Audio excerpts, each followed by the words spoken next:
বাঙালি প্রত্যেকটা পরিবারেই প্রায় কম বেশি সুগারের পেশেন্ট, তাই ওনাদেরকে এই রমজান মাসে সারাদিন রোজা করার পর যদি 1 গ্লাস চিনি ছাড়া এরকম শরবত করে দিতে পারেন তাহলে কিন্তু ওনারা খুব খুশি হবেন এবং ওনাদের স্বাস্থ্যের জন্য খুব উপকারী।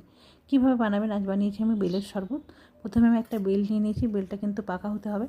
পাকা অবস্থায় বেলের যে স্বাদটা আসে সেটা একটু কাঁচা হলে কিন্তু ভালো আসে না, তাই আপনি কিন্তু বাজারে যখন বেলটা কিনবেন তখন কিন্তু দেখে নেবেন বেলটা যেন একদম পাকা হয়। পাকা অবস্থায় বেলটাকে নিয়ে এটাকে মাঝখান থেকে কেটে বা ফাটিয়ে আমি বেলের মধ্যে যে বীজ আর যে আঠাগুলো থাকবে সেগুলোকে সম্পূর্ণ বের করে ফেলে দেবো। আর নিচে যে কত্তটা থাকবে বা বেলের যে পাল্পটা থাকে সেটাকে আমি একটা পাত্রের মধ্যে নিয়ে নিলাম। আমি অর্ধেকটা দিয়ে আজকে 1 গ্লাস শরবত বানাবো। তার মধ্যে আমি যে পরিমাণ জল দেবো সেটা মিক্স করে নিয়ে এটাকে মোটামুটি 10-15 মিনিটের জন্য ভিজিয়ে রাখবো। ভিজিয়ে রাখার পর একটা চামচ দিয়ে এটাকে ভালো করে দোলে বা কচলে নেবো যেন সমস্ত পাল্পগুলো শ্বাসগুলো থেকে ছেড়ে দেয়। আপনি 10 মিনিট পর পরেই বুঝতে পারবেন যে শ্বাসগুলো আলাদা হয়ে গেছে। হাত দিয়ে সমস্ত পাল্পগুলোকে আলাদা করে নেবেন এবং শ্বাসগুলোকে ফেলে দেবেন।